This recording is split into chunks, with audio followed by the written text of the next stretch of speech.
θα βγεις, θα πιείς και θα περάσεις καλά με τις ούλες και τέτοια, ναι, πάντα μου άρεσε. Συνέπειες μιας στιγμής αφηρημάδας, μιας στιγμής αδρεναλίνης. Θεωρούσα πως ήμουν ο καλύτερος παιδικός που πάει στον πλανήτη. Σε μια στροφή η οποία ναι, είχε μεν μια λάθος κλίση, αριστερή, ενώ να ήταν δεξιά.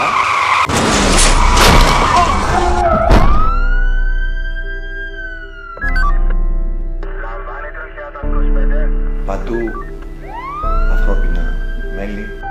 Θεωρώ ότι χρωστάω στους ανθρώπους που με σώσουν εμένα. Αυτό που βλέπετε για μούρι, μαζί με τα δόντια, είναι πάνω από 15.000. Αποκλείεται σε μένα να τύχει. Όχι, θα σου τύχει. Με έπιασε ένα ωραίο λάστιχο αριστερό. Επί της ουσίας δεν είναι ατύχημα. Ατύχημα θα ήταν αν οφειλόταν σε ένα τυχαίο γεγονός.